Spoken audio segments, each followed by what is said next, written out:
Bonsoir mes amis. Ma vie d'artiste n'était pas facile. Refusé par le monde de l'art, l'argent n'entrant que très irrégulièrement, je n'avais aucun soutien. Aussi, quand je reçus un courrier d'une galerie située à Atlanta, en Géorgie, USA, j'eus la sensation de recevoir une bouffée d'oxygène. Le patron de la galerie, Enzo Scalise, avait vu une exposition de mes peintures à New York, organisée par une de mes représentantes, mais qui n'eut pas d'autres résultats.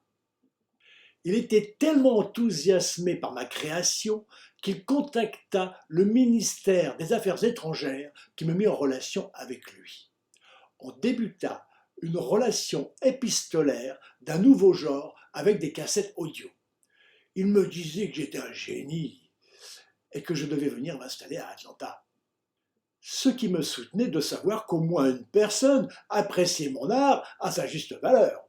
Et encore, il ne connaissait pas mes tableaux électroniques animés en musique. Au fil de ces échanges, il me dit qu'il avait déménagé à la Nouvelle-Orléans et qu'il était prêt à m'accueillir. Après le Brésil, pourquoi pas les États-Unis? Et je décidai d'aller tenter ma chance. Je pris un billet d'avion avec le retour 2 mois après. L'expérience m'avait montré qu'un mois n'était pas suffisant pour se rendre compte de l'intérêt d'y rester. Enzo m'accueillit très chaleureusement, mais m'annonça que les affaires ne marchant pas comme il le souhaitait, il avait fermé la galerie. Je m'étais donc déplacé pour rien. Et en plus, je devais rester 2 mois comme touriste. Faisant contre mauvaise fortune bon cœur, je visitais New Orleans, où je sentais, en croisant les Noirs dans la rue, que la ségrégation raciale était encore forte.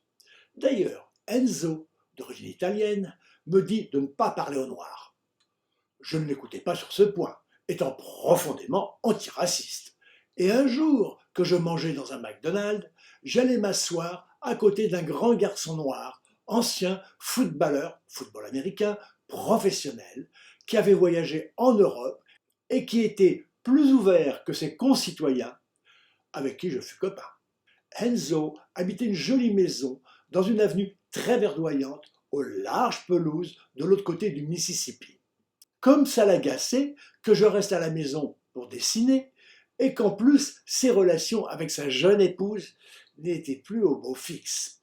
Il demanda à un de ses riches amis de me prêter sa garçonnière située en plein quartier français. J'avais entrepris une série de dessins que j'avais appelés l'esprit des nations. Je sentais comme une force qui m'apportait cette inspiration. Je les ai peints après mon retour à Paris, mais je ne les ai jamais présentés. Je me sentais seul et m'ennuyais un peu, car New Orleans était très provincial, et à part le jazz, il n'y avait pas grand-chose d'autre qui m'intéressât. Et même si la galerie avait continué avec succès, je n'aurais pas eu envie de m'y installer. Par contre, le soir, j'aimais déambuler Bourbon Street. Sur 400 mètres, on trouvait de chaque côté de la rue des bars ouverts sur la rue avec toutes sortes de musique de qualité qu'on pouvait écouter sans même aller consommer. C'était un lieu très touristique. Mais en allant un peu plus loin, il y avait un club de jazz moderne, très bon marché, avec des musiciens exceptionnels. J'avais rencontré une jeune Vietnamienne, pas très jolie, qui était contente de pouvoir parler français et que j'ai vue quelques fois. Elle me dit que son boyfriend qui avait fait venir du Vietnam lui faisait la vie dure. Je lui avais laissé mon numéro de téléphone et un jour, je reçus un appel de son copain.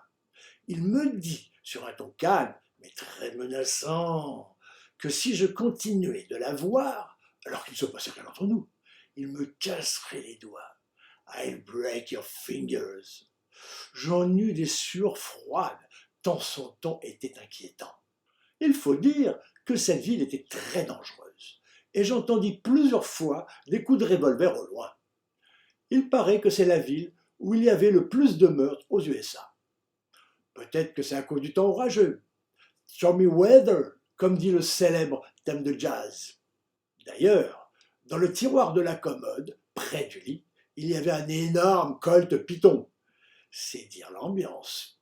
Je n'ai rencontré qu'une seule dame avec qui j'ai eu des relations purement amicales. Heidi était allemande, très raffinée. Installée à Fort Lauderdale, est venue passer quelques jours de vacances. Elle était très à l'aise financièrement.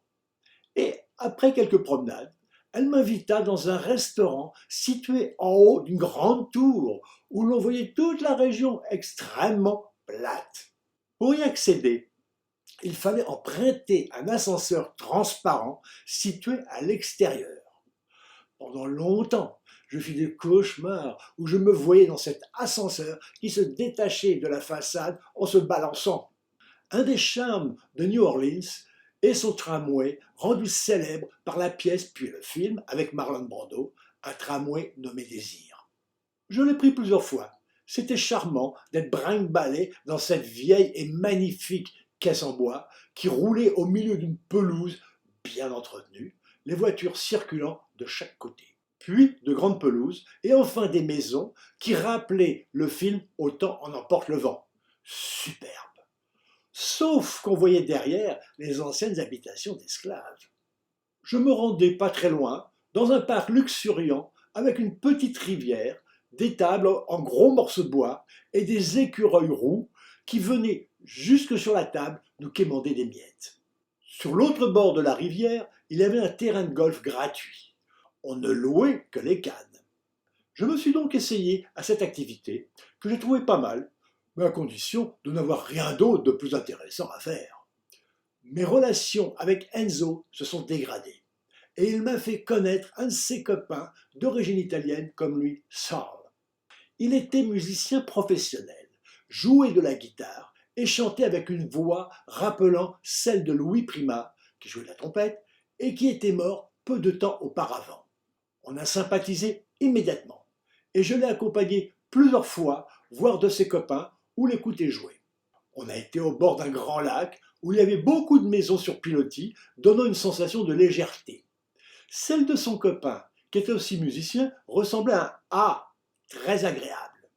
Ils étaient de redoutables joueurs d'échecs, comme beaucoup de musiciens, pour passer le temps entre les sessions. Une fois, on se rendit à Bâton Rouge, à une cinquantaine de kilomètres. L'autoroute était rectiligne et un énorme soleil orangé était positionné juste au milieu, comme si on allait s'y rendre. Les portiques se succédaient et progressivement, la composition du tableau que je recherchais et qui deviendra la porte de l'extase se mit en ordre confusément dans ma tête. Je voyais une porte carrée, bleue, contenue dans une autre or, aussi dans une autre rose tyrien. Il me faudra de nombreuses années pour réussir à assembler ces portes en fusionnant celle en or et celle en rose. À présent, je me rends compte que c'est le destin qui m'a envoyé cette inspiration préparatoire au dessin de base du couloir de l'infini que j'allais trouver le 27 octobre de la même année 1981.